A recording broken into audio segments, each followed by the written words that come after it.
नमस्कार दोस्तों, स्वागत है आपका अपने YouTube channel maker of modern teacher पर। तो कैसे हैं आप सब? आशा है आप सब अच्छे होंगे। आज हम लोग उपस्थित हैं नवोदित भारतीय समाज में शिक्षा और शिक्षक, यानी कि आपका फाउंडेशन 1 पेपर जो है, इसके सारे इम्पोर्टेंट क्वेश्चन के एक ही वीडियो में नोट के साथ। जितने भी इम्पोर्टेंट क्वेश्चन बन सकते हैं जो आपको झारखंड डीएलएड की परीक्षा में वर्ष 2021 में पूछे जाने की संभावनाएं प्रबल है, उनके सारे प्रश्नों के उत्तर आपको एक ही वीडियो में यहाँ उपलब्ध होंगे। तो ध्यान पूर्वक देखिए। चलिए ज़्यादा देर न करते हुए हम शुरू करते हैं। नवोदित भारतीय समाज में शिक्षा और शिक्षक का पहला सवाल है, शिक्षा का अर्थ, परिभाषा, प्रकृति, स्वरूप व उद्देश्य। एक प्रारूप का निर्माण करेंगे, उसमें लिखेंगे शिक्षा का परिचय एवं अर्थ, दूसरा शिक्षा की परिभाषाएं, तीसरा शिक्षा की प्रकृति, चौथा शिक्षा का स्वरूप और फिर शिक्षा के उद्देश्य। देखिए, सबसे पहले हम लिखेंगे शिक्षा का परिचय एवं अर्थ।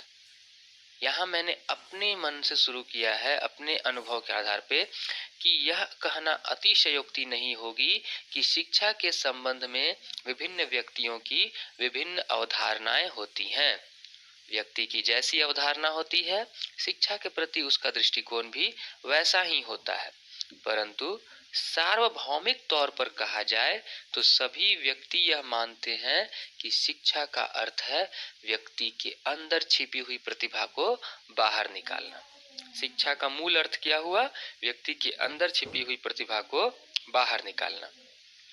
शिक्षा वह साधन है जिसके द्वारा कोई भी समाज अपनी संस्कृति, परंपरा, रीति रिवाज, नियम कानूनों को एक पीढ़ी से दूसरी पीढ़ी तक हस्तांतरित करता है, जिससे समाज का विकास हो सके। शिक्षा में क्या होता है कि शिक्षा यह साधन है जिसके द्वारा समाज की एक पीढ़ी से दूसरी पीढ़ी तक परंपराओं को हस्तांतरित किया जाता है। शाब्दिक तौर पर कहा जाए तो शिक्षा के अंग्रेजी शब्द एजुकेशन का पर्याय है। शिक्षा अंग्रेजी के एजुकेशन का पर्याय है, जिसका अर्थ है एजुकेशन को यदि हम दो भागों में तोड़ कर देखें तो ई और ड्यूको। ई का अर्थ है बाहर निकालना और ड्यूको का अर्थ है नेतृत्व करना। इस प्रकार हम कह सकते हैं कि एजुकेशन या शिक्षा कुछ दिनों या कुछ वर्षों नहीं बल्कि जीवन पर्यंत चलने वाली प्रक्रिया है।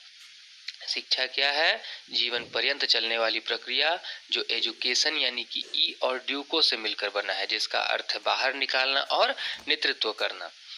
महात्मा गांधी के अनुसार शिक्षा की परिभाषा दे रहे हैं कि महात्मा गांधी के अनुसार शिक्षा व्यक्ति और बालक के भीतर छिपी सर्वोत्तम शक्ति को बाहर निकालने से है, जो शारीरिक, मानसिक व आध्यात्मिक क्षेत्र से है। शिक्षा क्या है? व्यक्ति और बालक के शरीर के भीतर छिपी सर्वोत्तम प्रतिभा को बाहर निकालने से है, जो शारीरिक, मानसिक और आध्यात्मिक क्षेत्र से है। ब्राउन महोदय के अनुसार शिक्षा वह प्रक्रिया है जिसके द्वारा व्यक्ति के व्यवहार में परिवर्तन किया जाता है। शिक्षा क्या है? शिक्षा ऐसी प्रक्रिया है जिसके द्वारा व्यक्ति के व्यवहार में परिवर्तन किया जाता है।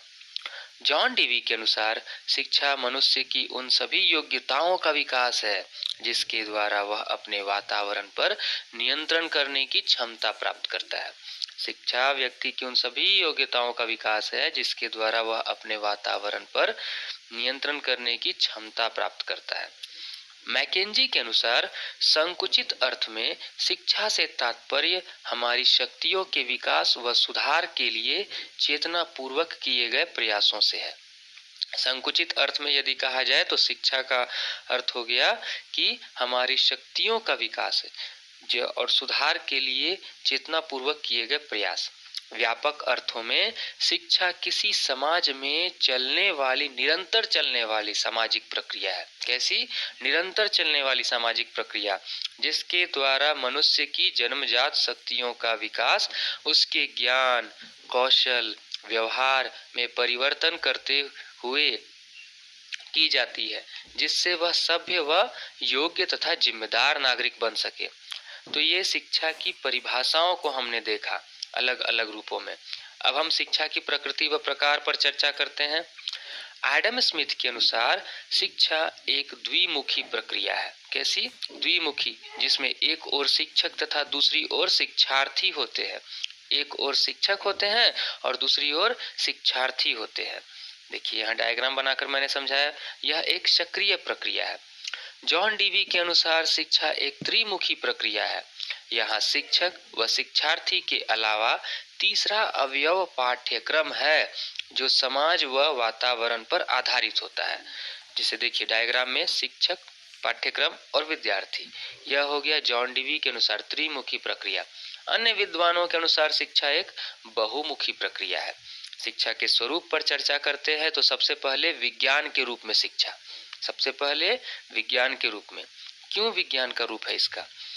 पहला नंबर, इसमें व्यवस्थित व योजनाबद्ध ज्ञान प्रदान किया जाता है। इसमें व्यवस्थित व योजनाबद्ध ज्ञान प्रदान किया जाता है। दूसरा, इसमें व्यापकता है। क्या है? व्यापकता। तीसरा, इसमें अनुभवों के आधार पर ज्ञान मिलता है। चौथा, यह निरीक्षण तथा परीक्षण पर आधारित है। पांचवा, यह कारण तथा परिणाम की व्याख्या करता है। तो यह हमने देखा शिक्षा का स्वरूप विज्ञान के रूप में। आगे है कला के रूप में। शिक्षा व्यवहारिक है। शिक्षा क्या है? व्यवहारिक है। दूसरा नंबर है कि यह सृजनात्मकता प्रदान करती है, यानी कि क्रिएटिविटी। आप में रचनात्मकता, संरचनात्मकता, सृजनात्मकता प्रदान करती है। यह निरंतर अभ्यास द्वारा सुधार प्रदान करता है। क्या प्रदान करता है? निरंतर अभ्यास द्वारा सुधार प्रदान करता है। यह व्यक्तिगत कुशलता पर आधारित है। क्या है? यह व्यक्तिगत कुशलता पर आधारित है। आगे है शिक्षा कला तथा विज्ञान दोनों है। शिक्षा का स्वरूप कलात्मक एवं वैज्ञानिक दोनों है, क्योंकि जहाँ एक ओर इसमें विषय विशेष का क्रमबद्ध व व्यवस्थित ज्ञान मिलता है, वहीं दूसरी ओर शिक्षा कला के रूप में इच्छित परिणामों को प्राप्त करने हेतु प्रयत्न करता है। क्या पढ़ा हमने कि शिक्षा का स्वरूप कलात्मक भी है और वैज्ञानिक भी है, क्योंकि जहाँ एक और कला की रूप में इसमें माने कि अगर बोला जाए विज्ञान के रूप में इसमें क्रमबद्ध और व्यवस्थित ज्ञान मिलता है, तो कलात्मक रूप में इसमें इच्छित परिणामों को प्राप्त करने हेतु प्रयत्न किया जाता है। अब शिक्षा के उद्देश्य। नेल्सन मंडेला का कथन है कि शिक्षा ऐसा सशक्त हथियार है जो दुनिया को बदल सकती है, या जिससे आप दुनिया बदल सकते हैं। शिक्षा के प्रमुख उद्देश्य कुछ इस प्रकार है। पहला नंबर, शिक्षा मनुष्य को उसके भावी जीवन की तैयारी में सहायक है। दूसरा नंबर, शिक्षा समाज व संस्कृति के संरक्षण व संवर्धन में सहायक है। भावी जीवन यानी कि फ्यूचर, आपके आने वाले आगे के जीवन की तैयारी में सहायक है। शिक्षा समाज व संस्कृति के संरक्षण व संवर्धन में सहायक है। कैसे? संस्कृति व समाज के संरक्षण में। तीसरा, शिक्षा व्यक्ति की जन्मजात प्रतिभा को विकसित करने में सहायता देती है। चौथा, शिक्षा व्यक्ति को आजीविका का साधन उपलब्ध कराती है। क्या उपलब्ध कराती है? आजीविका का साधन। पांचवा, शिक्षा मनुष्य का बौद्धिक, चारित्रिक व नैतिक विकास करती है। कैसा विकास? बौद्धिक, चारित्रिक व नैतिक विकास। शिक्षा व्यक्ति को सभ्य व जिम्मेदार नागरिक बनाती है। शिक्षा व्यक्ति को वातावरण, समाज तथा जीवन के प्रत्येक क्षेत्र में समायोजन करना सिखाती है। और आठवां, शिक्षा व्यक्ति को सर्वांगीण विकास करती है। तो ये सारी बातें आपने शिक्षा के उद्देश्य में देखी। अंत में है निष्कर्ष। उपर्युक्त विवरण से एक आधार पर हम यह कह सकते हैं कि शिक्षा व्यक्ति का भविष्य बदलने में सहायक है। बिना विद्या मनुष्य पशु के समान है। अतः एक शिक्षक या शिक्षिका का यह परम कर्तव्य होना चाहिए कि वह बालक या बालिका को अच्छी व सही शिक्षा प्रदान करे, ताकि वह अपना तथा दूसरों का संपूर्ण विकास कर सके एवं राष्ट्र का जिम्मेदार नागरिक बन सके, इसके उत्थान में योगदान प्रदान करे। चलिए, पहला प्रश्न हमने देखा। दूसरा प्रश्न हमारे सामने है कि मानवीय जीवन में शिक्षा के अर्थ एवं कार्य, या फिर इसी को पूछा जा सकता है व्यक्ति व समाज के विकास में शिक्षा की भूमिका का वर्णन करें। इसका भी प्रारूप बनाएंगे। शिक्षा, इसका अर्थ, फिर परिभाषा, फिर समाज, अर्थ, परिभाषा, समाज एवं शिक्षा में संबंध बताएंगे। मानवीय जीवन में शिक्षा के क्या कार्य है वो बताएंगे, और शिक्षा का समाज पर क्या प्रभाव पड़ता है वो बताएंगे। शिक्षा का अर्थ और परिभाषा देख लेते हैं। यहाँ साधारण अर्थ परिभाषा रहेगा कि शिक्षा मनुष्य को अंधकार से प्रकाश की ओर ले जाने वाली ऐसी प्रक्रिया है जो जीवन पर्यंत चलते रहती है।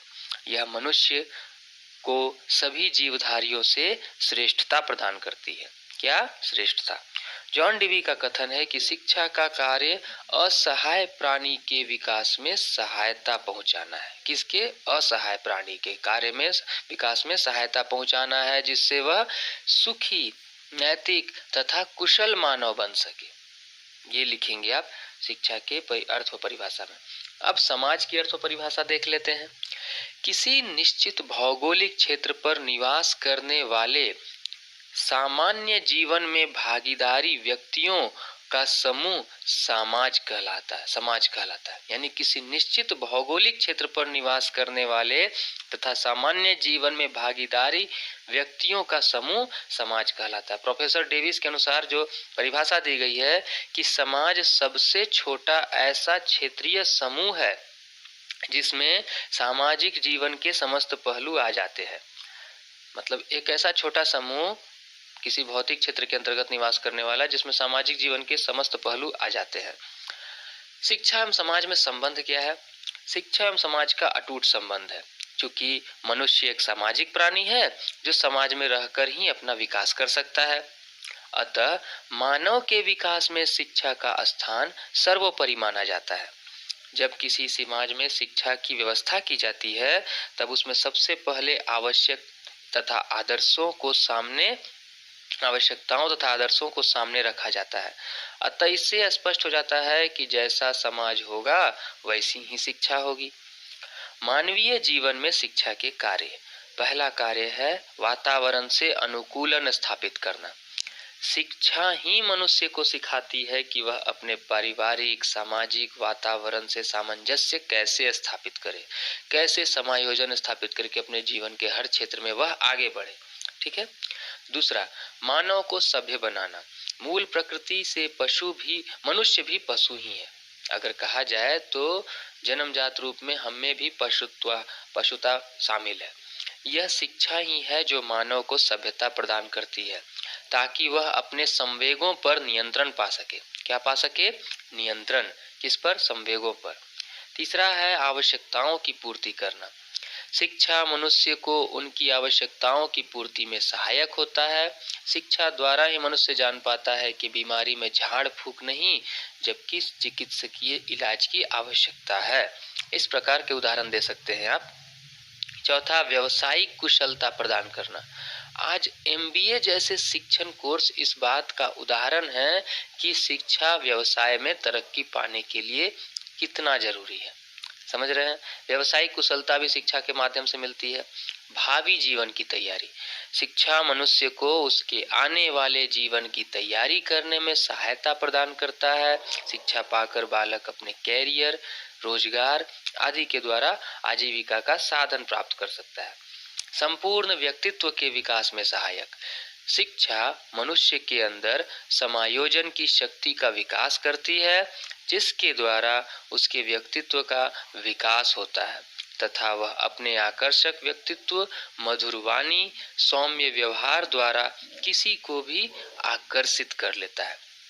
समझ रहे हैं? ठीक। अगला है 7 नंबर, जन्मजात शक्तियों के विकास में सहायक।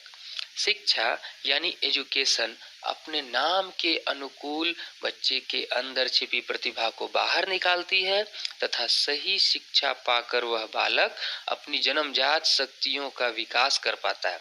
जैसे आज जितने भी खिलाड़ी या किसी भी क्षेत्र में जो प्रसिद्ध व्यक्तित्व है वो इसके उदाहरण है। अगर हम बात करें शिक्षा का समाज पर क्या प्रभाव पड़ता है तो ये है कि सामाजिक भावना की जागृति। शिक्षा के माध्यम से ही हर समाज के अंदर रहने वाले लोगों की भावनाओं को समझते हैं और उनकी कदर करते हैं। दूसरा है सामाजिक धरोहरों का संरक्षण। शिक्षा के माध्यम से संस्कृति व परंपरा एक पीढ़ी से दूसरी पीढ़ी तक हस्तांतरित होते रहती है जिससे सामाजिक धरोहरों का संरक्षण तथा संवर्धन होता है। क्या होता है? संरक्षण तथा संवर्धन। अगला है कि समाज का आर्थिक विकास। शिक्षा के द्वारा बालक विभिन्न प्रकार के व्यावसायिक उद्योगों का प्रशिक्षण प्राप्त करता है। इस प्रकार वह आर्थिक रूप से सशक्त बनता है तथा समाज के विकास में अपना योगदान देता है। तो ये है कि समाज का आर्थिक विकास कैसे करती है शिक्षा। आगे है समाज का राजनीतिक विकास। समाज के द्वारा ही मानव समाज की विभिन्न राजनीतिक प्रणालियों के संबंध में सीख पाता है तथा अपने अधिकारों और कर्तव्यों को जान पाता है। 5वां नंबर है सामाजिक नियंत्रण। सामाजिक नियंत्रण के लिए शिक्षा का होना परम आवश्यक है, क्योंकि अगर व्यक्ति शिक्षित होता है तो समाज में हो रहे गलत कार्यों को नियंत्रित कर पाता है। समझे।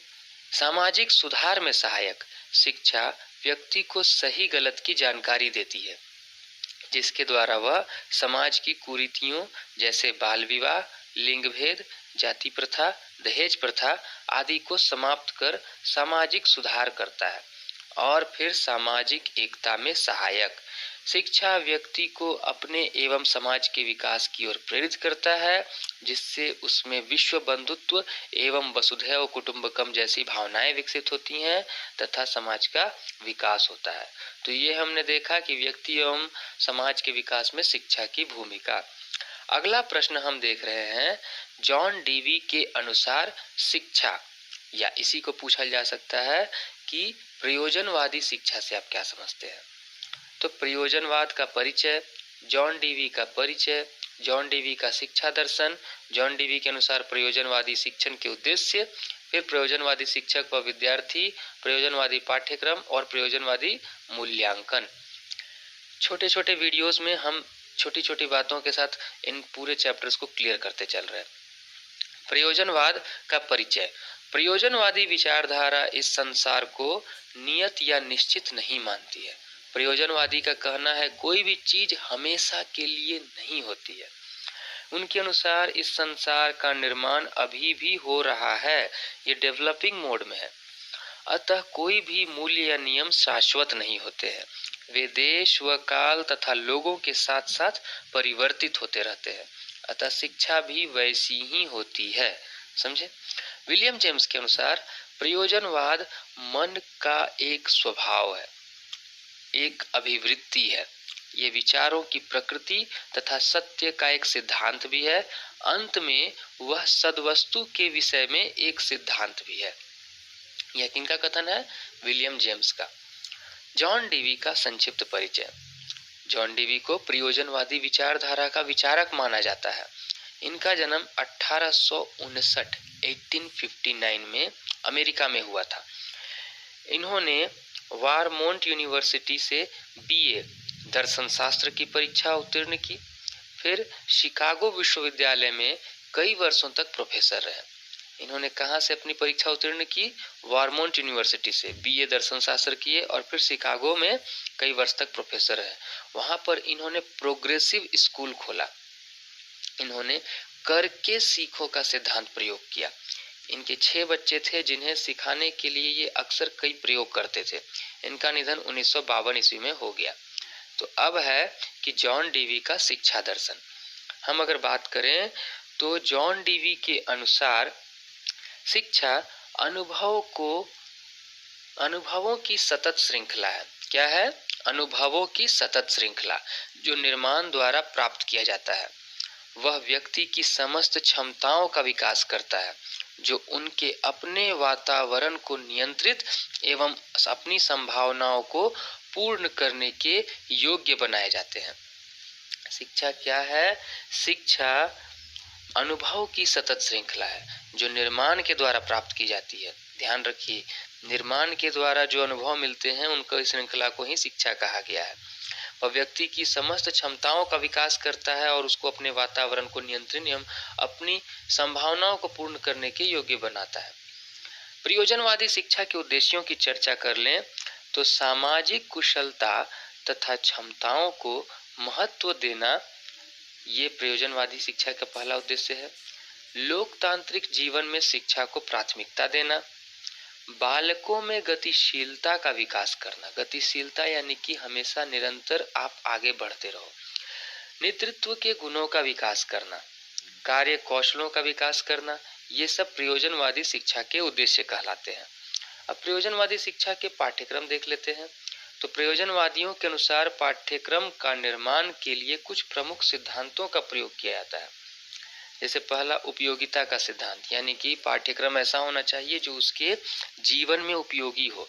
दूसरा, रुचि का सिद्धांत, पाठ्यक्रम ऐसा हो जिसमें बच्चे की रुचि को ध्यान में रखा जाए। तीसरा, अनुभव का सिद्धांत, शिक्षक या मनुष्य अपने अनुभवों को बच्चों के साथ साझा करे। चौथा, एकीकरण का सिद्धांत। अगला है कि प्रयोजनवादियों के अनुसार शिक्षक व विद्यार्थी कैसे होने चाहिए। शिक्षक की भूमिका एक निर्देशक व सलाहकार के रूप में होती है। क्या होती है? निर्देशक व सलाहकार। शिक्षक बालकों में सृजनात्मक गुणों का विकास करता है। शिक्षक छात्रों की सामूहिक क्रिया को बढ़ावा देता है। शिक्षक बच्चों में नेतृत्व क्षमता के विकास करते हैं। तो आप यहाँ देख रहे हैं कि शिक्षक को एक गाइड के रूप में रखा गया है, मार्गदर्शक के रूप में रखा गया है। केंद्र में यहाँ बच्चे को रखा जा रहा है जिसका विकास होना है। प्रयोजनवादी शिक्षा का हम अगर मूल्यांकन कर लें तो इसके गुणों की चर्चा करते हैं। पहला नंबर है कि यह योजना पद्धति के आधार पर बल देता है, ठीक है ना, बालक को महत्व देता है। तीसरा है क्रिया पर बल देता है। चौथा है व्यवहारिक जीवन में विश्वास रखता है। पांचवा है सामाजिक व लोकतांत्रिक शिक्षा प्रदान करता है। ठीक है। अब इसके दोष यानी कि पूर्व निर्धारित सत्य का विरोध करना, पहले से जो सत्य चले आ रहे हैं उनका विरोध, आध्यात्मिक गुणों को न मानना, बौद्धिकता का विरोध करना, और अगला है पाठ्यक्रम निर्माण में कठिनाइयां आती हैं इसमें। अगला है इसके आगे अब हम देखते हैं प्रकृतिवादी शिक्षा, यानी कि प्रकृतिवादियों के अनुसार शिक्षा क्या है। तो पहले इसका परिचय, फिर अर्थ, फिर उसकी विशेषताएं, फिर उसकी शिक्षण पद्धति, फिर प्रकृतिवादी शिक्षक, और फिर उसमें अनुशासन, और फिर अंत में मूल्यांकन को जान लेंगे। शुरू करते हैं परिचय से। जॉयसे के अनुसार प्रकृतिवाद वह विचारधारा है जिसकी प्रमुख विशेषता है आध्यात्मिकता। प्रकृतिवाद की प्रमुख विशेषता क्या है? आध्यात्मिकता। आध्यात्मिकता को स्वीकार करना अथवा प्रकृति एवं मनुष्य के दार्शनिक चिंतन में उन बातों को स्थान देना जो हमारे अनुभवों से परे नहीं है, यानी कि जो हमारे अनुभवों के द्वारा हमें ज्ञान हासिल हुए हैं उन्हीं बातों को पहले स्थान देना। अर्थ है कि शिक्षा में प्रकृतिवाद का अर्थ ऐसी शिक्षा व्यवस्था से है जिससे बालक अपनी प्रकृति के अनुसार विकसित होता है। कैसा? बालक अपनी प्रकृति के अनुसार विकसित होता है। प्रकृतिवाद को शिक्षा के क्षेत्र में प्रारंभ करने का श्रेय बेकन तथा कमेनियस को जाता है। किसको जाता है? बेकन तथा कमेनियस को। परंतु रूसो ने इस आंदोलन को चरम तक पहुंचाया। कहा जाता है कि बेकन और कमेनियस को प्रकृतिवाद का जनक माना जाता है, परंतु रूसो ने इसे चरम शिखर तक पहुंचाया। प्रकृति शब्द के दो अर्थ हैं, प्रकृति यानी भौतिक प्रकृति और दूसरा है बालक की प्रकृति। भौतिक प्रकृति का अर्थ है बाह्य प्रकृति और बालक की प्रकृति से तात्पर्य है बालक की आंतरिक प्रकृति, जिसका अर्थ है उन सभी मूल प्रवृत्तियों, आवेगों तथा क्षमताओं से है जिनको लेकर बालक उत्पन्न होता है। तो ठीक है, ये हमने देखा कि प्रकृति का परिचय और अर्थ। अब प्रकृतिवादी शिक्षा की क्या क्या विशेषताएं हैं? ये कहती है प्रकृति की ओर लौटो। क्या? प्रकृति की ओर लौटो। पुस्तकीय ज्ञान का विरोध। एक हमारे स्वामी दयानंद सरस्वती का नारा था, वेदों की ओर लौटो।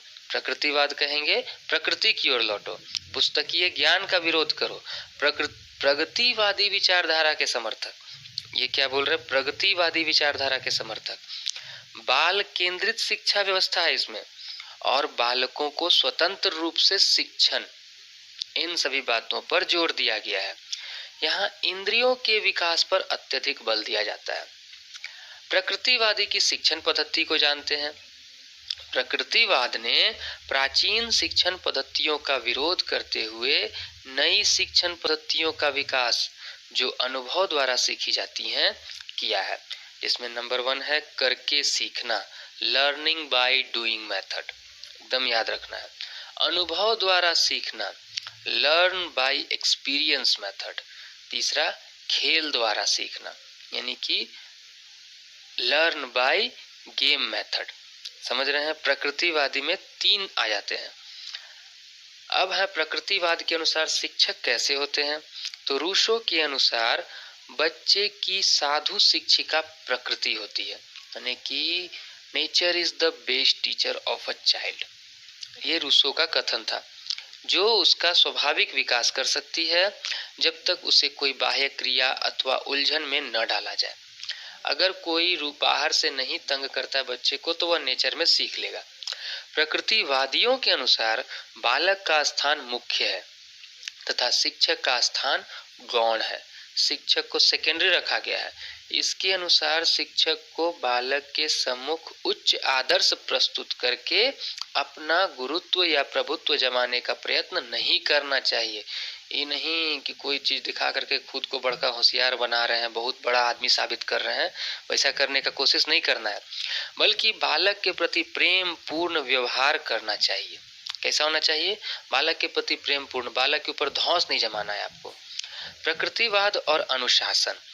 अनुशासन के संबंध में भी प्रकृतिवादी केवल प्रकृति का ही सहारा लेते हुए स्वाभाविक रूप से अनुशासन में विश्वास करते हैं। उनका मानना है कि बच्चे को विकसित होने के लिए प्रकृति में ही छोड़ दिया जाए। पर कहीं तक तो ये गलत है ना। अगर मान लीजिए उसको हम नहीं बताएंगे कि आग से जल जाता है, तो जा करके आग को छू करके देखेगा, और यदि उसका हाथ जल गया तब उसको पता चल जाएगा। तो ये तो सीखा, लेकिन सीखने में उसको नुकसान भी हुआ। उनका मानना है कि बच्चे विकसित होने के लिए प्रकृति में ही छोड़ दिया जाए। यदि बालक कुछ गलती करेगा तो प्रकृति उसे स्वयं दंडित करेगी, कहीं ज्यादा दंडित कर देगी। तो अब मूल्यांकन की चर्चा कर लेते हैं। इसमें हम गुण को देखते हैं। बालक को प्रकृति में स्वतंत्र रूप से सीखने की आजादी, पहला। दूसरा है बालक को अपनी स्वाभाविक प्रकृति को अभिव्यक्त करने की स्वतंत्रता, दूसरा। आगे है बच्चे के शारीरिक व मानसिक विकास पर जोर। फिर है कृत्रिम शिक्षा से दूरी, पुस्तकीय ज्ञान से दूर कर दिया ये। स्वयं अनुभव द्वारा करके सीखने पर जोर। और फिर है दोष, इसमें है कि बच्चे की तार्किक शक्ति व चिंतन शक्ति की अवहेलना की जाती है, इसका विकास नहीं हो पाता है। व्यर्थ समय की बर्बादी, अनुशासन की कमी, सामाजिक व नैतिक नियमों की कमी हो जाती है। आगे है, अब हम पढ़ने जा रहे हैं शिक्षा में आदर्शवाद। तो देखिए, अभी तक हमने जाना शिक्षा का अर्थ, परिभाषा, प्रकृति, स्वरूप। फिर हम मानवीय जीवन में शिक्षा के कार्य, व्यक्ति समाज के विकास में शिक्षा की भूमिका। फिर हमने जाना प्रयोजनवादी के बारे में। फिर हमने जाना प्रकृतिवाद के बारे में। अब हम देख रहे हैं शिक्षा में आदर्शवाद। इसका पहले प्रारूप बनाएंगे। अर्थ, परिभाषा, आदर्शवादी शिक्षा की विशेषता व उद्देश्य, आदर्शवाद तथा पाठ्यक्रम, आदर्शवादी तथा शिक्षक, आदर्शवादी तथा विद्यार्थी, आदर्शवाद शिक्षण विधि, और अंत में इसका मूल्यांकन कर देंगे। देखिए, आदर्शवाद का अर्थ एवं परिभाषा। आदर्शवाद प्रत्येक वस्तु की आदर्शता एवं सर्वोच्च रूप में कल्पना करता है। क्या करता है? सर्वोच्च रूप में कल्पना करता है। आदर्शवाद एक प्राचीन विचारधारा है। इसका विकास उसी समय से माना जाता है जब से मनुष्य चिंतन करने का प्रारंभ करता है।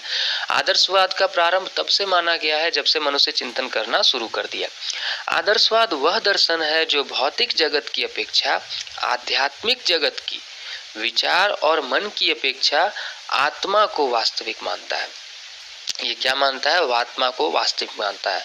आदर्शवाद देखिए, आइडियलिज्म, ये आइडिया और लिज्म यानी विचार और वाद, इन दो शब्दों से उत्पन्न हुआ है।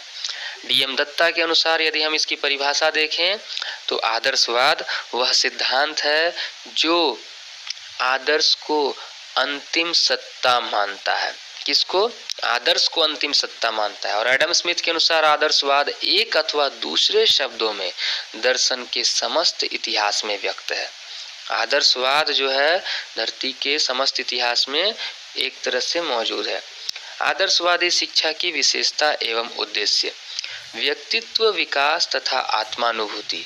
पहला क्या है? व्यक्तित्व विकास तथा आत्मानुभूति। दूसरा है आध्यात्मिक तथा इच्छा शक्ति का विकास।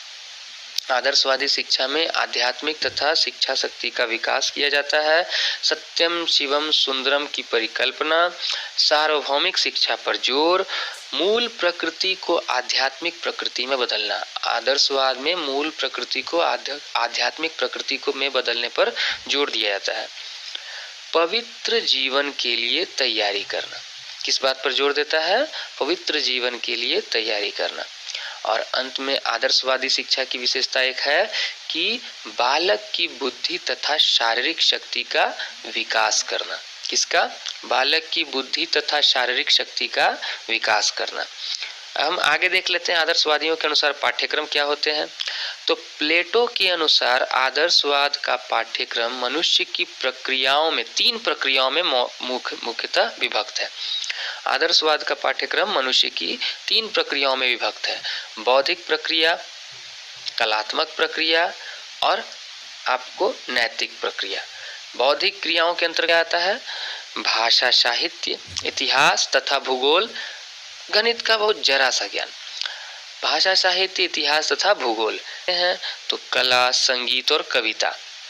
और नैतिक क्रियाओं के अंतर्गत धर्म, आध्यात्म ज्ञान और नीति शास्त्र। ये आपके आदर्शवाद के पाठ्यक्रम में है। अगर हम बात करते हैं कि हार्वर्ड के अनुसार आदर्शवादी पाठ्यक्रम में साहित्य, इतिहास, कला, कविता इत्यादि को स्थान दिया जाता है तथा यहाँ पाठ्यक्रम में विज्ञान की भूमिका को स्थान नहीं दिया जाता है। किसने कहा है?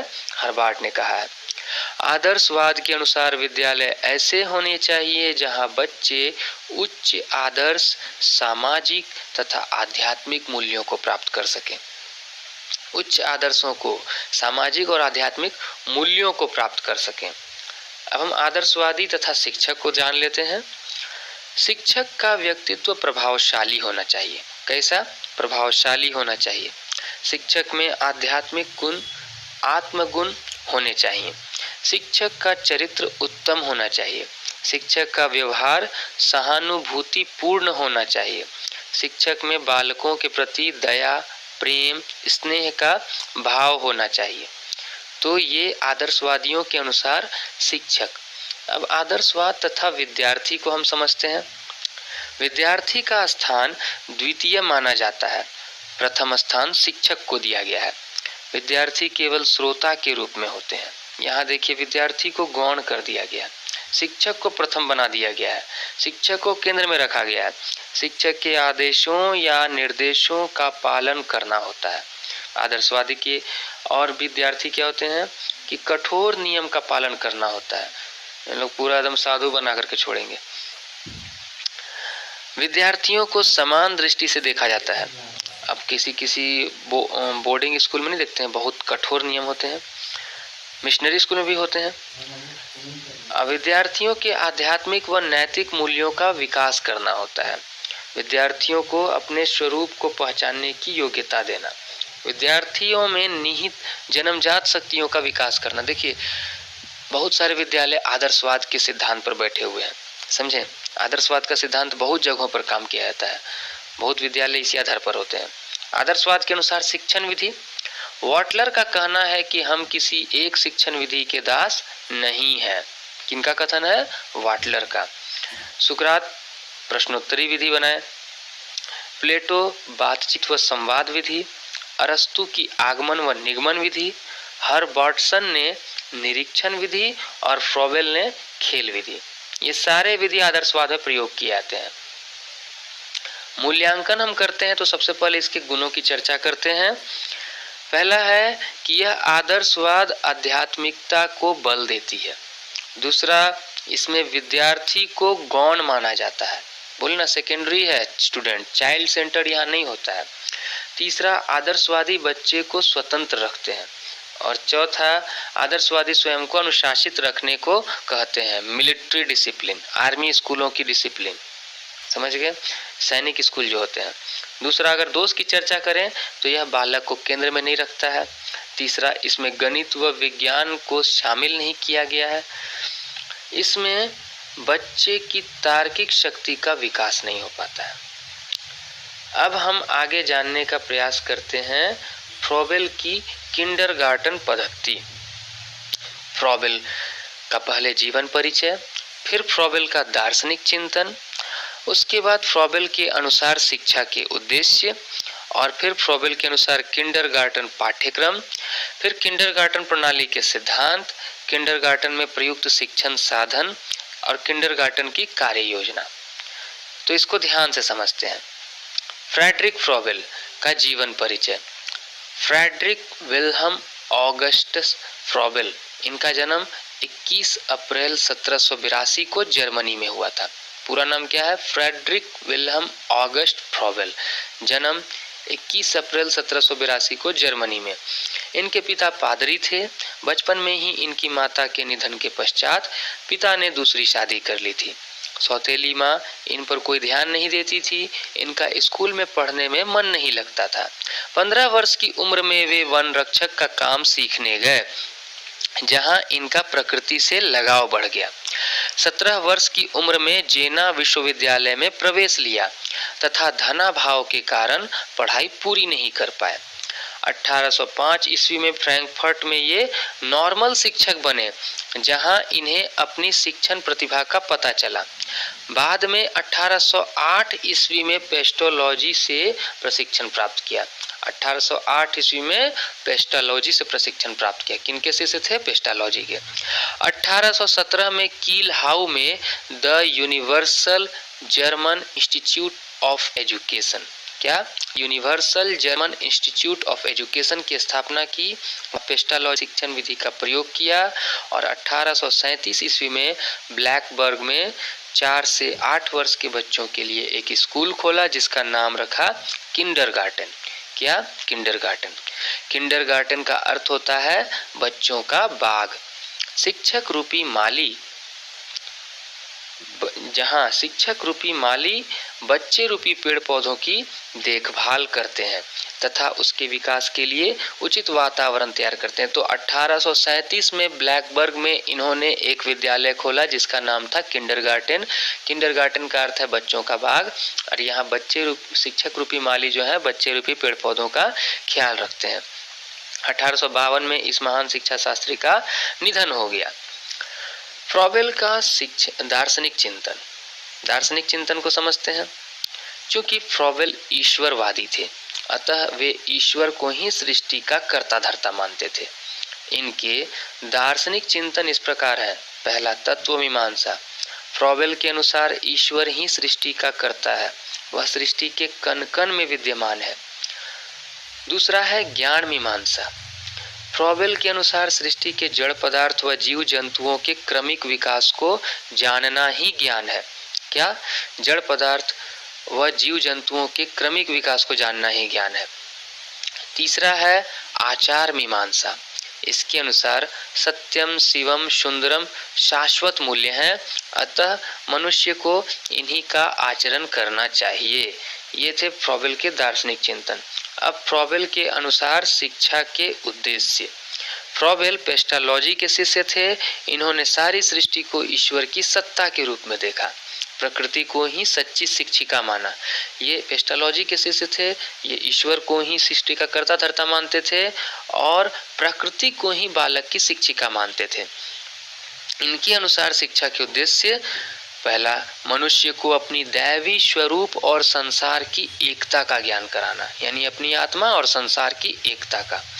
बच्चों को शारीरिक व बौद्धिक विकास करवाना, बच्चों का नैतिक व चारित्रिक विकास करवाना, बच्चों को दैवीय तत्वों का ज्ञान कराना और उन्हें पवित्र जीवन की प्रेरणा देना। ये सारे हो गए आपको फ्रॉबेल के अनुसार शिक्षा के उद्देश्य। फ्रॉबेल के अनुसार किंडरगार्टन पद्धति में क्या पाठ्यक्रम होना चाहिए?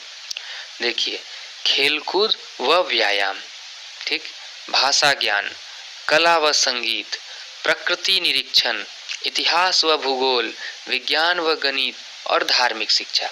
क्या क्या है? खेलकूद, व्यायाम, भाषा ज्ञान, कला संगीत, प्रकृति निरीक्षण, इतिहास भूगोल, विज्ञान गणित और धार्मिक शिक्षा।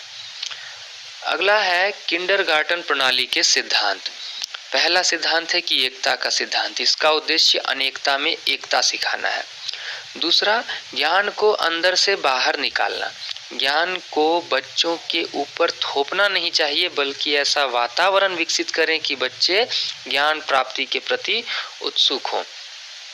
तीसरा है स्वतंत्रता का सिद्धांत। फ्रॉबेल के अनुसार बच्चों को स्वतंत्रता मिलनी चाहिए। क्या मिलनी चाहिए? स्वतंत्रता, जिससे कि वह उस सीमा तक पहुंच जहां तक उसके विचार या उसकी अभिव्यक्ति से किसी दूसरे को हानि न पहुंचे, इतना स्वतंत्रता मिले। खेल द्वारा सीखने का सिद्धांत। फ्रॉबेल की दृष्टि में बच्चे खेल विधि द्वारा निर्बाध रूप से सीखते हैं। अब हम बात करते हैं कि किंडरगार्टन में प्रयुक्त शिक्षण साधन कौन कौन है। तो कहानियाँ होती हैं, खेल होते हैं, खिलौने होते हैं, गीत हैं। 7 प्रकार के अलग अलग उपहारों का वर्णन है यहाँ पर। ये उपहार 7 प्रकार के होते हैं, अलग अलग समय पर देने के लिए, और व्यापार का भी इसमें शिक्षा होता है। उसके अलावे किंडरगार्टन पद्धति की कार्य योजना, इसमें धार्मिक व नैतिक शिक्षा पर जोर, इंद्रिय व शारीरिक शिक्षा पर जोर, मातृभाषा शिक्षण पर जोर, और इसके अंकगणित शिक्षण पर जोर, और खेलकूद। इस प्रकार की कार्य योजनाएं होती हैं। हम देखते हैं रविंद्रनाथ टैगोर के शिक्षा दर्शन का वर्णन करें। तो सबसे पहले यहाँ मैंने प्रारूप तो नहीं बनाया है, आप प्रारूप देख करके समझ जाइएगा। सबसे पहले इनका संक्षिप्त जीवन परिचय। नाम रविंद्रनाथ टैगोर, जन्म 6 मई 1861 ईस्वी। जन्म स्थान की बात करें तो कोलकाता। पिता का नाम महर्षि देवेंद्रनाथ टैगोर, माता का नाम शारदा देवी और पत्नी मृणालिनी देवी। अब हम जानते हैं कि इनकी पढ़ाई, शुरुआती पढ़ाई घर में, फिर बैरिस्टर बनने के लिए 1887 ईस्वी में इंग्लैंड गए, परंतु मन नहीं लगा, वापस चले आए। अब प्रसिद्धि की बात करें तो भारतीय राष्ट्रगान जन गण मन के लेखक, और नवंबर 1913 में साहित्य में इन्हें नोबेल पुरस्कार मिला। भारत के अलावा बांग्लादेश का राष्ट्रगान इन्होंने लिखा, अमार सोनार बांग्ला। 1915 में ब्रिटिश गवर्नमेंट के द्वारा नाइटहुड की उपाधि दी गई, जिसे जालियांवाला बाग हत्याकांड के इन्होंने लौटा दिया। प्रसिद्ध पुस्तक है इनकी गीतांजलि, और इनका पेशा कवि, गीतकार, संगीतकार और निबंधकार। अन्य नामों की बात करें तो रवि, गुरुदेव, कवियों के कवि इत्यादि नाम इन्हें दिया गया है। स्थापना में 1901 में इन्होंने शांति निकेतन, 6 मई 1922 में शांति निकेतन में विश्व भारती की स्थापना की, और विश्व भारती को 1951 में केंद्रीय विश्वविद्यालय के रूप में मान्यता मिली। गांधी जी को सर्वप्रथम गुरुदेव ने ही महात्मा कहा, एवं बट ब्रह्मबंधन उपाध्याय ने टैगोर को गुरुदेव कहा था। याद रखिएगा, ये सारी महत्वपूर्ण बातें आप 1 से 2 बार रिपीट कर करके सुने। 1920 से 30 तक यूरोप, अमेरिका तथा एशिया के विभिन्न स्थानों पर ये रहे। ये महान विचारक बर्ट्रैंड रसेल भी इनसे प्रभावित थे। एक व्यक्ति हैं बर्ट्रैंड रसेल, वो भी इनसे प्रभावित थे। इनकी मृत्यु की बात करें तो सन 1941 ईस्वी में इनकी मृत्यु हो गई, और इनकी मृत्यु पर महात्मा गांधी ने कहा कि गुरुदेव की पार्थिव शरीर की राख पृथ्वी में मिल गई है, लेकिन इनके व्यक्तित्व का प्रकाश सूर्य की भांति तब तक बना रहेगा जब तक पृथ्वी पर जीवन है। यह रविंद्रनाथ टैगोर के मृत्यु पर, देहावसान पर महात्मा गांधी ने कहा था। रविंद्रनाथ टैगोर का शिक्षा दर्शन की बात करें तो टैगोर जी के जीवन पर आदर्शवाद का गहरा प्रभाव पड़ा था।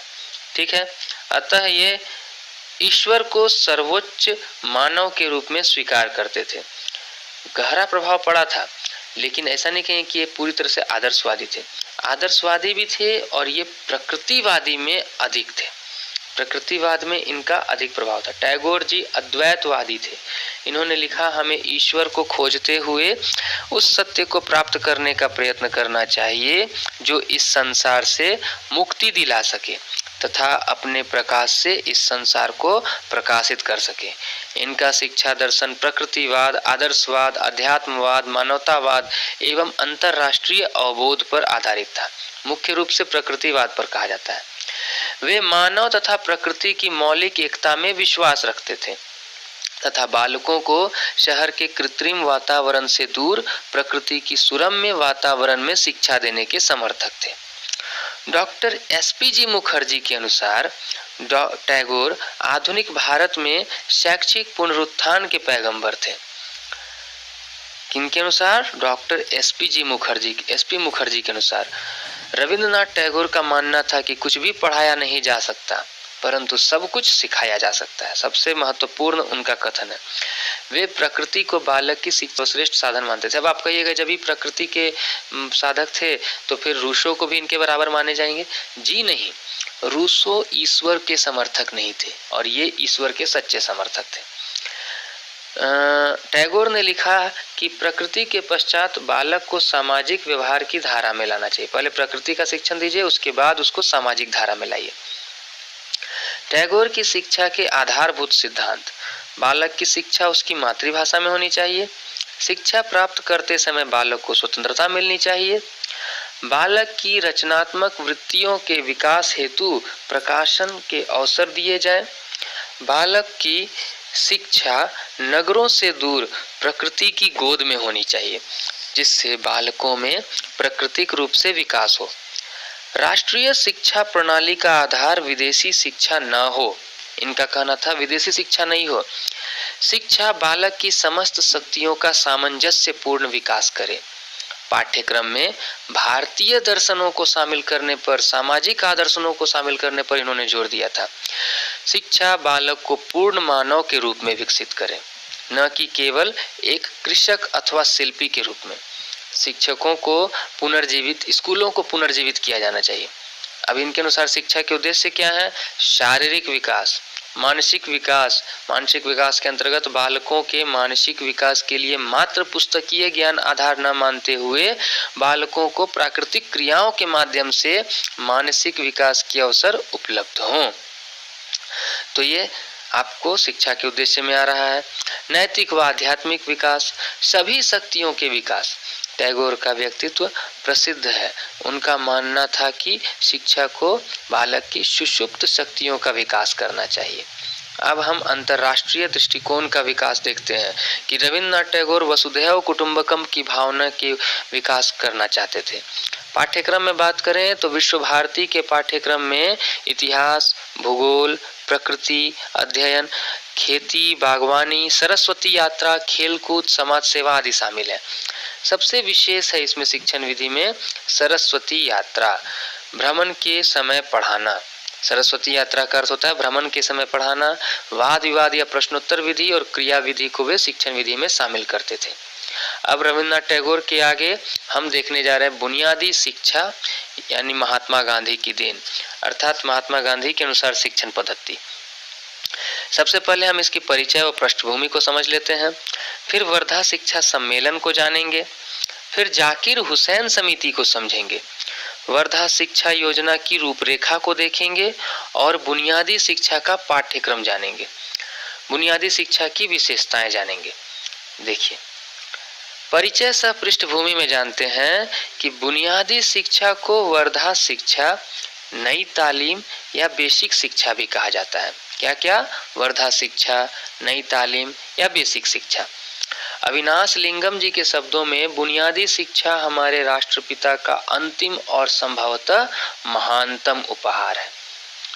A.N. बसु लिखते हैं कि आजादी के पूर्व कांग्रेसी मंत्रिमंडलों के कार्यक्रम में दो बातें प्रमुख थी। कौन कौन? जन शिक्षा और नशा निषेध। परंतु नशा निषेध का परिणाम था आय में भारी कमी और जन शिक्षा के कार्यक्रम को प्रभावी बनाने हेतु अतिरिक्त आय की आवश्यकता थी। इसी अवसर पर गांधी जी ने अपने स्वावलंबी बुनियादी शिक्षा की योजना प्रस्तुत की। यह कौन लिखते हैं? A.N. बसु। वर्धा शिक्षा सम्मेलन सन 1937 ईस्वी में 22-23 अक्टूबर को महाराष्ट्र के वर्धा जिले के मारवाड़ी हाई स्कूल, जिसका उस समय नाम था, वर्तमान नाम है नव भारत स्कूल, में एक अखिल भारतीय राष्ट्रीय शिक्षा सम्मेलन का आयोजन हुआ। ठीक है, कितने तारीख को? 22-23 अक्टूबर 1937 को महाराष्ट्र के वर्धा जिले के मारवाड़ी हाई स्कूल में। इसकी अध्यक्षता महात्मा गांधी ने की। इसी सम्मेलन को वर्धा शिक्षा सम्मेलन कहा जाता है। इस सम्मेलन में महात्मा गांधी ने अपनी बेसिक शिक्षा योजना प्रस्तुत करते हुए कहा, क्या कहा कि देश की वर्तमान शिक्षा पद्धति किसी भी तरह देश की आवश्यकताओं को पूरा नहीं कर सकती है। इस शिक्षा द्वारा जो भी लाभ होता है उससे देश का कर देने वाला प्रमुख वर्ग वंचित रह जाता है। अतः प्राथमिक शिक्षा का पाठ्यक्रम कम से कम 7 वर्ष का हो, जिसके द्वारा मैट्रिक तक का ज्ञान दिया जा सके, पर इसमें अंग्रेजी के स्थान पर कोई उद्योग जोड़ दिया जाए, कोई शिल्प कला जोड़ दी जाए। सर्वतोमुखी विकास के उद्देश्य से सारी शिक्षा जहाँ तक हो सके किसी उद्योग के द्वारा दी जाए, जिससे पढ़ाई का खर्च भी अदा हो सके। जरूरी यह है कि सरकार उन बनाई हुई चीज़ों को राज्य द्वारा निश्चित की गई कीमत पर खरीद ले। मतलब कि इन्होंने अंग्रेजी हटा करके 7 वर्षों की प्राथमिक शिक्षा को देने के लिए कहा और उसमें किसी उद्योग और शिल्प कला को जोड़ने पर जोर देने का बात कहा। जाकिर हुसैन समिति। वर्धा शिक्षा सम्मेलन के पश्चात दिल्ली के जामिया मिलिया इस्लामिया विश्वविद्यालय के तत्कालीन प्रिंसिपल डॉक्टर जाकिर हुसैन की अध्यक्षता में एक समिति की स्थापना हुई, ठीक है, और जिसे जाकिर हुसैन समिति कहा जाता है। इसमें महात्मा गांधी द्वारा व्यक्त विचारों के आधार पर 2 प्रतिवेदन प्रस्तुत किए। पहला प्रतिवेदन दिसंबर 1937 को और दूसरा प्रतिवेदन उन्होंने 1938 में लाया। क्या था?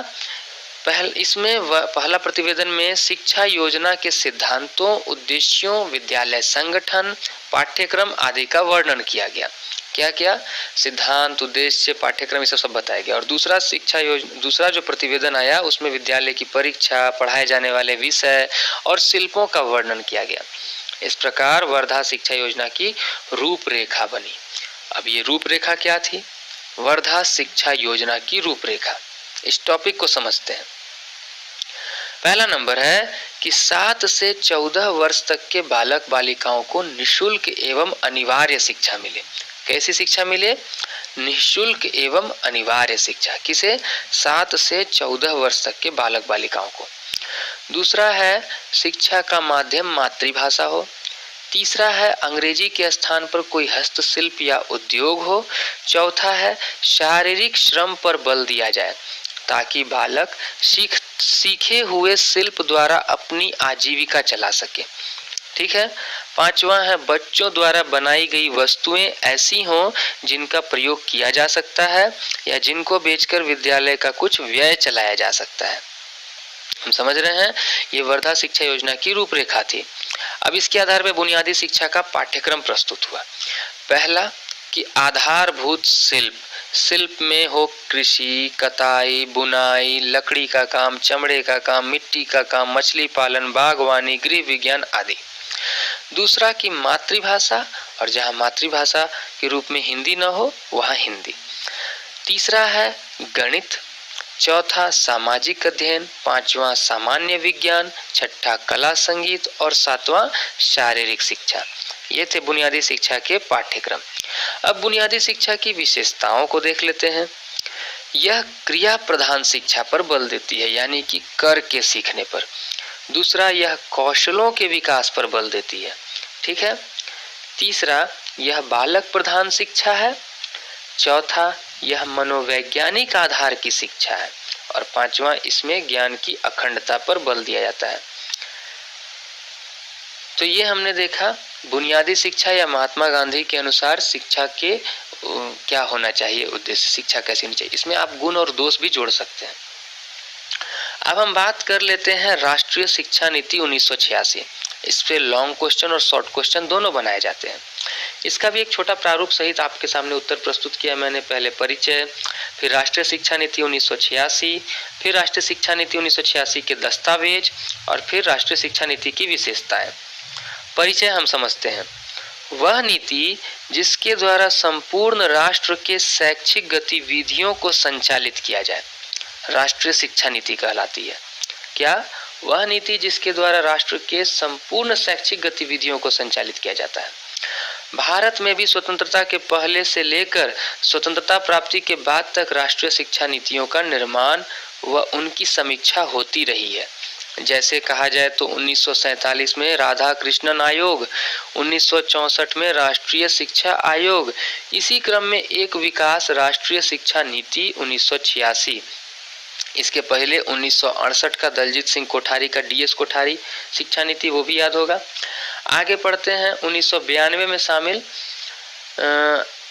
संशोधित नीति। आज नई राष्ट्रीय शिक्षा नीति 2020 भी लागू हो चुकी है, होने की सीमा पर है, कह सकते हैं लागू होने की सीमा पर है। हम जानने की कोशिश करते हैं राष्ट्रीय शिक्षा नीति 1986। स्वतंत्रता प्राप्ति के बाद 1968 की राष्ट्रीय शिक्षा नीति महत्वपूर्ण प्रतीक थी। कई राज्यों में 10+2+3 की शिक्षा प्रणाली लागू हो चुकी थी, परंतु 1977 की केंद्र सरकार ने 10+2+3 के स्थान पर 8+4+3 की प्रणाली को शुरू किया। फिर 1980 में पुनः पिछली सरकार के सत्ता में आते ही 1968 पुनः प्रभावी हो गया। इसी बीच श्रीमती इंदिरा गांधी जी की हत्या के बाद राजीव गांधी ने इस क्षेत्र में कई बदलाव करवाए। तत्पश्चात 1986 मई में केंद्रीय संसद में राष्ट्रीय शिक्षा नीति का मसौदा पेश हुआ। ठीक है, 1986 के मई में। फिर राष्ट्रीय शिक्षा नीति के दस्तावेज क्या है? राष्ट्रीय शिक्षा नीति लागू होने के कुछ माह बाद प्लान ऑफ एक्शन नामक दस्तावेज पेश हुआ, जिसके कुल 12 खंड है। ठीक, कितने खंड है? 12 खंड है। पहला है कि विभिन्न स्तरों पर शिक्षा का पुनर्गठन। इसके अंतर्गत पूर्व बाल्यकाल अवस्था, प्राथमिक, माध्यमिक व उच्च स्तरीय शिक्षा की व्यवस्था का वर्णन है, यानी कि हर एक स्टेज पर एजुकेशन का वर्णन है। ऑपरेशन ब्लैक बोर्ड, प्राथमिक कक्षाओं के वृद्धि के लिए, शिक्षण वृद्धि के लिए, और माध्यमिक शिक्षा हेतु नवोदय विद्यालय की व्यवस्था इसी उद्देश्य से की गई। दूसरा है उच्च शिक्षा। इसके अंतर्गत संपूर्ण राष्ट्र में कॉलेजों, महाविद्यालयों व विश्वविद्यालयों को खोलने की बात की गई है। अनेक अनुसंधान केंद्र व प्रशिक्षण केंद्रों को स्वीकृति दी गई है। तीसरा, तकनीकी व प्रबंध शिक्षा पर जोर दिया गया है। चौथा है शिक्षा व्यवस्था का दुरुस्तीकरण पर जोर करने दिया गया है। पांचवा है शैक्षिक विषय वस्तु व प्रक्रिया का नया स्वरूप। छठा देखते हैं अध्यापक व अध्यापक शिक्षा, यानी कि टीचर ट्रेनिंग। इसके अंतर्गत शिक्षकों के कार्य व वेतन संबंधी बातें लिखी हैं तथा उन्हें शिक्षण हेतु प्रशिक्षित करने के लिए एक अलग निकाय एनसीटीई की बात की गई है। यह भी 1986 की शिक्षा नीति में सामने आई।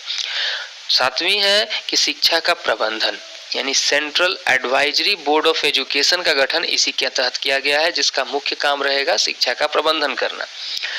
उसके बाद है आपको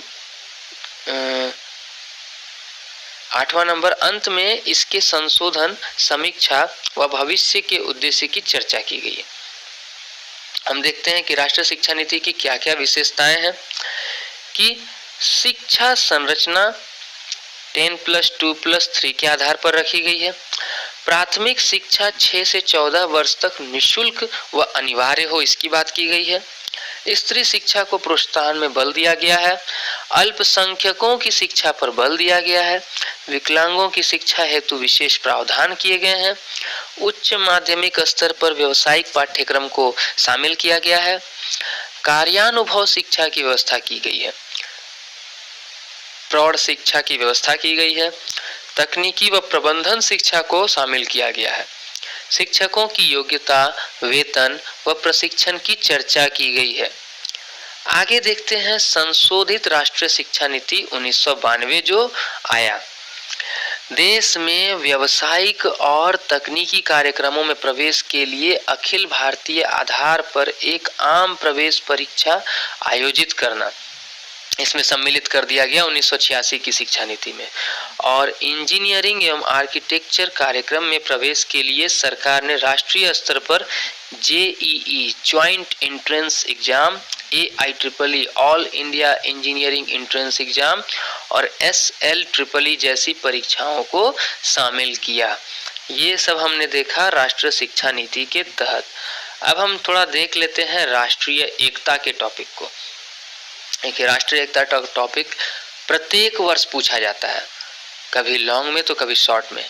मैंने यहाँ कुछ शॉर्ट में ही करके समझाने की कोशिश की है, ताकि इसको आप चाहे तो और लॉन्ग भी कर सकते हैं डिटेल से समझकर।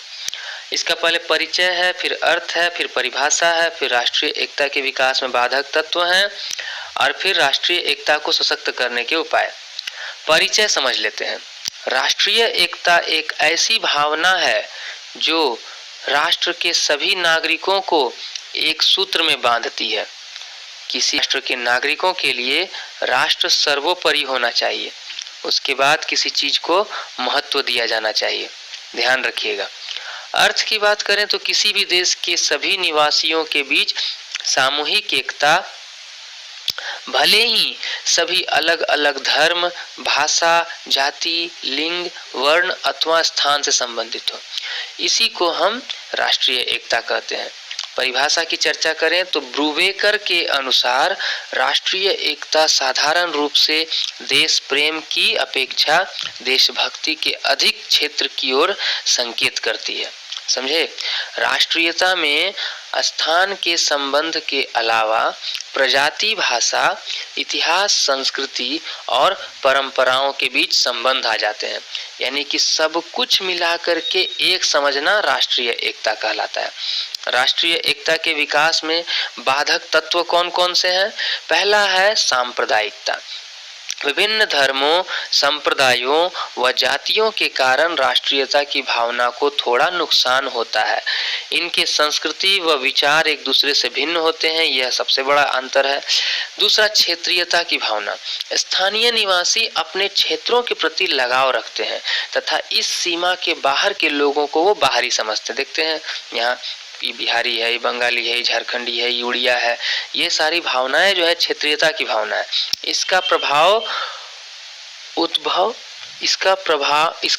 उद्भव लगभग आजादी के समय, देखिए इसका प्रभाव जो है ना, प्रथम आजादी के समय राज्यों के गठन के रूप में देखा जा सकता है। इसका प्रथम उद्भव कब हुआ था?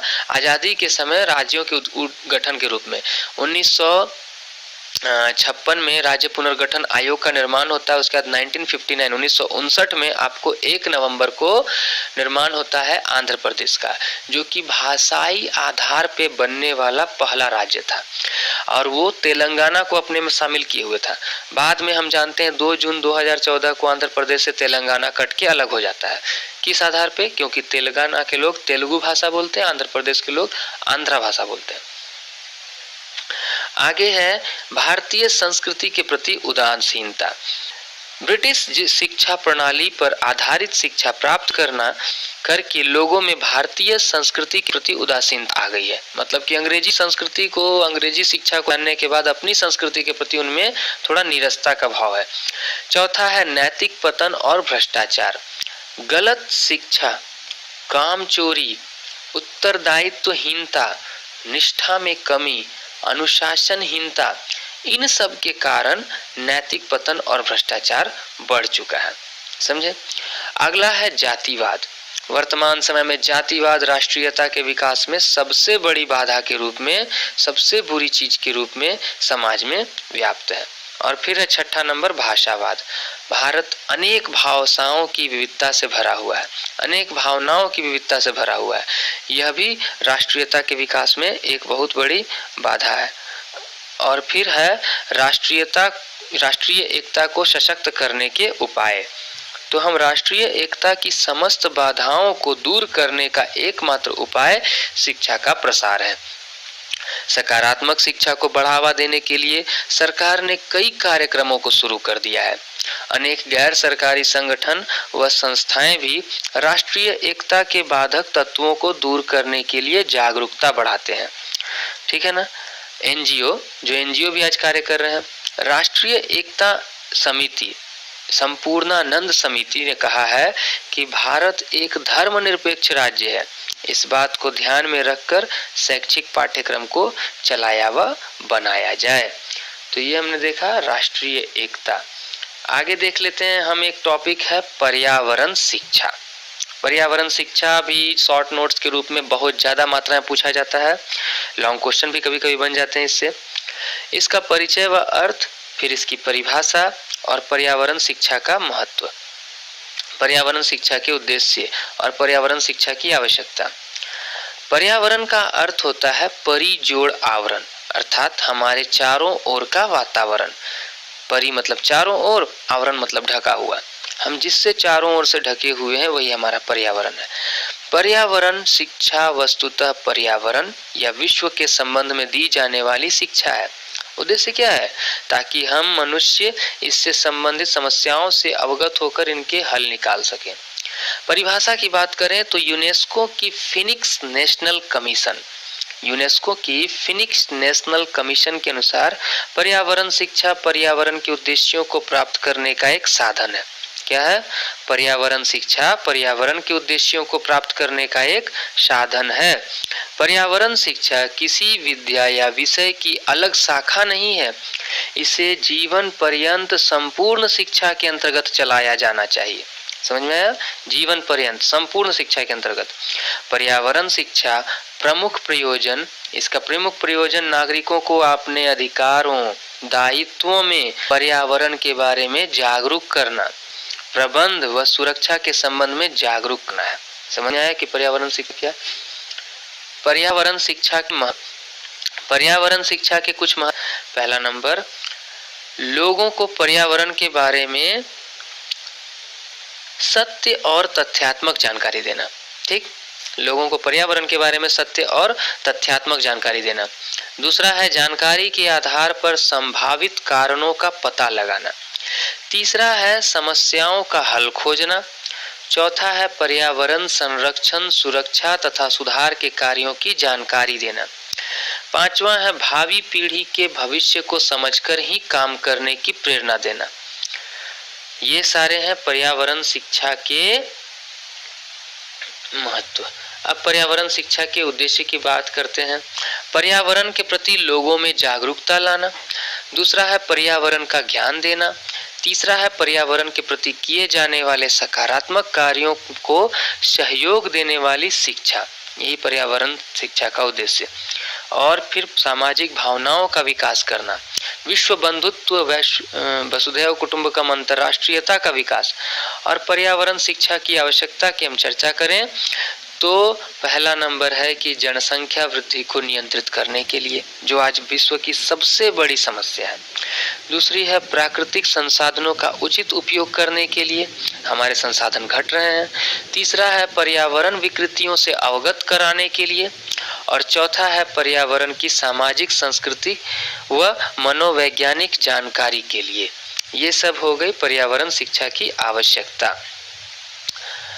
अंत में हम जो देख ले रहे हैं शिक्षा में आधुनिकीकरण, इसका परिचय, परिभाषा, फिर इसको तेज करने के उपाय और आधुनिकीकरण के बाधक तत्व, आधुनिकीकरण एवं शिक्षा का संबंध व शिक्षा में आधुनिकीकरण के उद्देश्य। परिचय देंगे कि आधुनिकीकरण शब्द अंग्रेजी भाषा के मॉडर्न से बना है। किससे बना है? अंग्रेजी भाषा के मॉडर्न से बना है, जो लैटिन भाषा के मोडो का आशय है, जिसका अर्थ है प्रचलन, मतलब जो चलन में है। अब इसकी परिभाषा की बात करें तो राष्ट्रीय शिक्षा आयोग 1964-66 के अनुसार, दलजीत सिंह कोठारी का जो शिक्षा नीति था, इसके अनुसार जो शिक्षा आयोग बनाया गया, किसी राष्ट्र के आधुनिकीकरण से तात्पर्य और विज्ञान और तकनीक के प्रयोग से है। आयोग 1964-66 के अनुसार किसी भी राष्ट्र के आधुनिकीकरण से तात्पर्य विज्ञान और तकनीक के प्रयोग से है, जो उस राष्ट्र के आर्थिक विकास करने और जनसाधारण के जीवन को ऊंचा उठाने से है।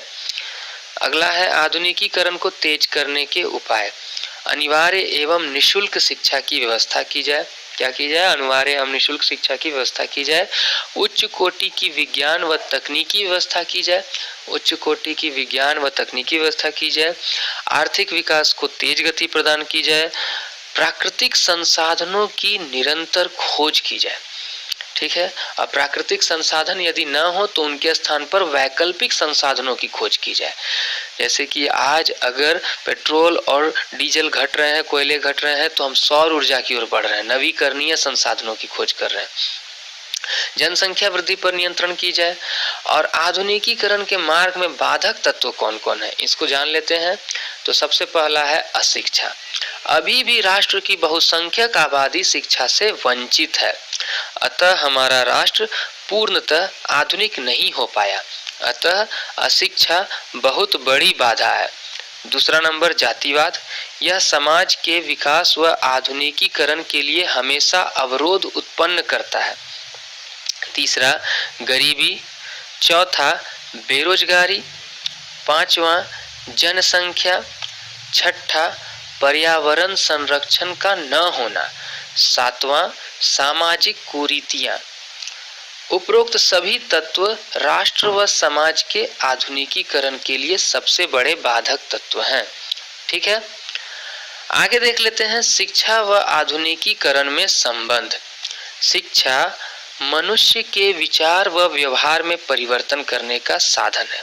क्या है? मनुष्य के विचार व व्यवहार में परिवर्तन करने का साधन।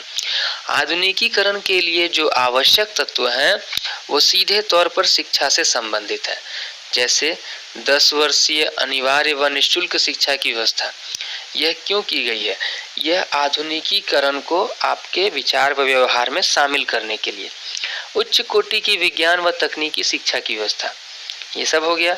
और इसके बाद है आपको शिक्षा में आधुनिकीकरण के उद्देश्य।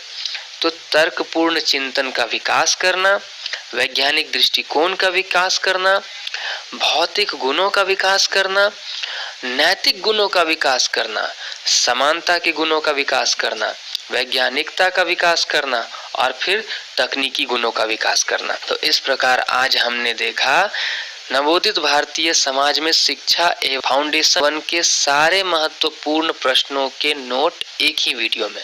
आशा है आपको यह सारे नोट परीक्षा में बहुत उपयोगी होंगे। आप इस वीडियो को परीक्षा से पहले तक में एक बार अवश्य देखें, हो सके तो रिपीट करके जितनी बार देखेंगे और देखने के बाद उसे मनन करके लिखने का प्रयास करें, आपको बहुत ही फायदा होगा। अपनी तैयारी को अंतिम रूप प्रदान करें। तब तक के लिए धन्यवाद।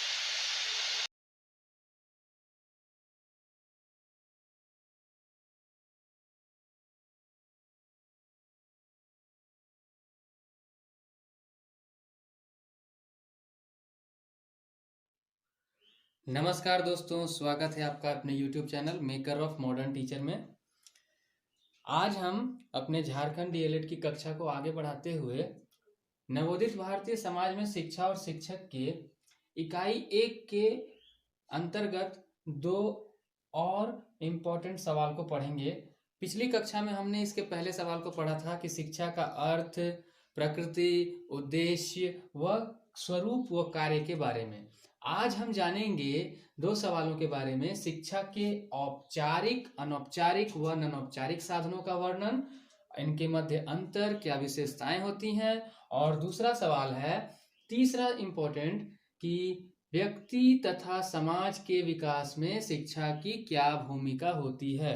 ये 3 सवाल यदि आपने अच्छे से कंप्लीट कर लिए तो इकाई 1 पूरी तरह से कंप्लीट हो जाएगा। तो चलिए हम देर न करते हुए स्टार्ट करते हैं दूसरे सवाल को, शिक्षा के औपचारिक, अनौपचारिक तथा अनौपचारिक साधन को।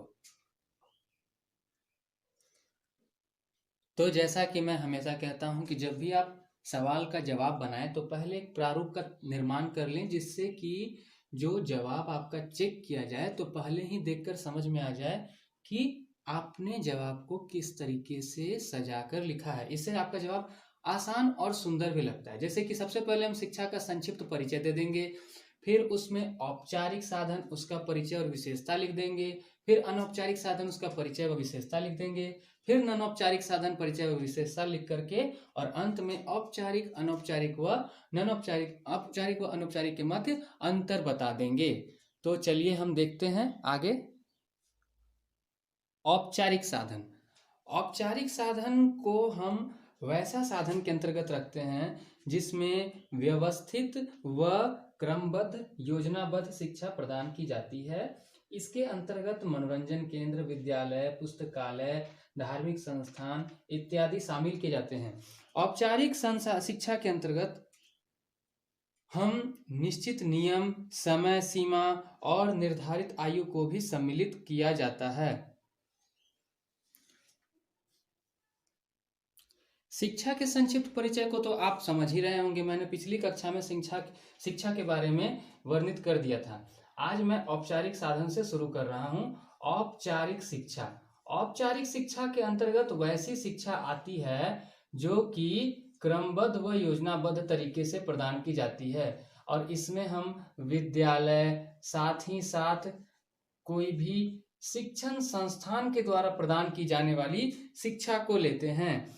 और इसमें इस प्रकार की शिक्षा में मतलब कि बालक का एक डिग्री प्रदान की जाती है बालक को। औपचारिक शिक्षा की अगर विशेषताओं की बात की जाए तो इसकी कुछ विशेषताएं होती हैं जो मैं आपको पहले लिख दे रहा हूं। चलिए हम अब देखते हैं औपचारिक शिक्षा के साधन। औपचारिक शिक्षा के साधन को परिभाषा में हम इस विशेषता के आधार पर लिख सकते हैं कि यह क्रमबद्ध होता है, व्यवस्थित होता है, शिक्षण संस्थानों में प्रदान किया जाता है, निश्चित पाठ्यक्रम निश्चित अवधि के लिए दिया जाता है, यहाँ उत्तीर्ण करना अत्यंत आवश्यक है। देखिए वो कुछ प्रमुख बिंदु इस प्रकार हैं कि शिक्षा का औपचारिक साधन क्रमबद्ध, योजनाबद्ध एवं व्यवस्थित ढंग से प्रदान किया जाता है। इस प्रकार की शिक्षा के कठोर नियम होते हैं, कृत्रिम व वास्तविक जीवन से यह भिन्न होता है। यह मुख्य रूप से शिक्षण संस्थानों द्वारा प्रदान की जाती है, जैसे विद्यालय, कॉलेज, ट्रेनिंग सेंटर पर दी जाने वाली शिक्षा औपचारिक साधन के अंतर्गत आती है। औपचारिक शिक्षा में लक्ष्य पूर्व निर्धारित होते हैं, यानी कि पहले से ही निर्धारित पाठ्यक्रम होता है, और औपचारिक शिक्षा में निश्चित पाठ्यक्रम को निश्चित अवधि के तहत ही पूरा किया जाता है, यानी कि अवधि को पूरा कर लेने के बाद वह पाठ्यक्रम पूरा हो जाता है। और इसके अंतर्गत उस पाठ्यक्रम के पूरा होने के लिए हमें परीक्षा को उत्तीर्ण करना अत्यंत आवश्यक है। इसमें शिक्षण संस्थानों में प्रवेश लेने के लिए निश्चित मानदंड निर्धारित होते हैं। चलिए अब हम जानते हैं शिक्षा के अनौपचारिक साधन के बारे में। देखिए अब हम जानेंगे अनौपचारिक शिक्षा के साधन के बारे में। इसमें हम सभी प्रमुख बातों को बिंदुओं में निश्चित कर दिए, जिसके आधार पर आप इसका परिचय या इसका विशेषता दोनों बना सकते हैं। जैसे कि इसमें कुछ भी निश्चित व पूर्व निर्धारित नहीं होता है, जैसे कि औपचारिक शिक्षा की भांति इसमें कोई पाठ्यक्रम निश्चित नहीं रहता है। यह घर परिवार किसी भी जगह पर कहीं से भी किसी से भी व्यक्ति प्राप्त कर सकता है। औपचारिक शिक्षा सरल, स्वाभाविक और वास्तविक जीवन से संबंधित होती है, और यह व्यक्ति को कहीं भी किसी से भी प्राप्त हो जाती है। इसमें किसी भी प्रकार का मूल्यांकन नहीं होता है, यानी कि इसके अंतर्गत कोई परीक्षा नहीं होती है, कोई कोर्स पूरा नहीं करना होता है, और यह जन्म से लेकर मृत्यु तक चलती रहती है। यह व्यक्ति के सर्वांगीण विकास में सहायक होती है। इसी वजह से प्रमुख प्रयोजनवादी जॉन ड्यूवी ने औपचारिक शिक्षा की अपेक्षा अनौपचारिक शिक्षा को अत्यधिक महत्वपूर्ण माना है। राष्ट्रीय पाठ्यचर्या रूपरेखा 2005 NCF 2005 के कथन को भी यदि आप पढ़िएगा तो हर NCERT की किताब के पहले पन्ने में लिखा रहेगा कि विद्यार्थी के स्कूल के जीवन से उसको विद्यार्थी के बाहर के जीवन से जोड़ना शिक्षा का मुख्य उद्देश्य है। चलिए हम अब जानेंगे अनौपचारिक शिक्षा के साधनों के बारे में। अंत में हम देखते हैं अनौपचारिक शिक्षा के साधन। इसकी एक परिभाषा मैंने आपको लिख दी है कि HSS लॉरेंस के अनुसार अनौपचारिक शिक्षा व्यवस्था औपचारिक शिक्षा की प्रतियोगी नहीं बल्कि पूरक है। यानी कि वैसे समाज के वैसे लोग जिन लोगों ने किसी भी कारणवश अपनी औपचारिक शिक्षा को पूरा नहीं किया है, तो वे अनौपचारिक माध्यम से अपनी शिक्षा को पूरा कर पाते हैं। यह इसकी कुछ विशेषताएं जो मैंने मुख्य बिंदुओं में प्रदर्शित की हैं कि यह कमजोर व पिछड़े वर्गों के लिए शिक्षा प्राप्त करने का एक अधिकार है। इसमें नामांकन, पाठ्यक्रम व अवधि पर कोई बाध्यता नहीं होती है। यह समय व स्थान के साथ परिवर्तित किया सकता है। इसके अंतर्गत दूरस्थ पत्राचार के माध्यम से शिक्षा दी जाती है, जैसे मुक्त व खुले विश्वविद्यालय। इसमें केवल विद्यार्थी ही सक्रिय रहते हैं। इसमें मूल्यांकन भी किया जाता है। अब हम एक बार जान लेते हैं औपचारिक व अनौपचारिक के अंतर को अच्छे से। चलिए अब हम देखते हैं शिक्षा के औपचारिक साधन और अनौपचारिक साधन के मध्य अंतर। मैंने यहाँ सभी बिंदुओं को एक क्रमबद्ध तरीके से लिख दिया है। जैसे शिक्षा के औपचारिक साधन में यह क्रमबद्ध, योजनाबद्ध और व्यवस्थित होता है, और अनौपचारिक में ऐसी कोई विशेषता नहीं है। औपचारिक साधन में यह नियमित व पूर्व निर्धारित पाठ्यक्रम होता है और यहाँ अनौपचारिक में कोई भी कुछ भी पूर्व निर्धारित व नियमित नहीं होता है। औपचारिक में यह निश्चित अवधि के लिए होता है। अनौपचारिक शिक्षा मृत्यु पर्यंत तक चलती रहती है। औपचारिक साधन केवल शिक्षक संस्थानों जैसे विद्यालय और कॉलेजों में दी जाती है। अनौपचारिक साधन व्यक्ति कहीं भी किसी से भी प्राप्त कर लेता है। औपचारिक साधन में मूल्यांकन होता है, अनौपचारिक साधन में कोई मूल्यांकन नहीं होता है। औपचारिक साधन में उत्तीर्ण करना आवश्यक होता है, अनौपचारिक साधन में कोई ऐसी बाध्यता नहीं है, कोई ऐसा नियम नहीं है। औपचारिक साधन आपको प्रमाण पत्र देता है, अनौपचारिक साधन आपको कोई भी प्रमाण पत्र नहीं देता है। तो आज हमने देखा कि शिक्षा के औपचारिक व अनौपचारिक साधनों का वर्णन और उनके मध्य अंतर, साथ ही अनौपचारिक साधनों को भी। अब हम आगे देखते हैं तीसरे सवाल, जिसका नाम जो है आपको व्यक्ति व समाज के विकास में शिक्षा की क्या भूमिका होती है।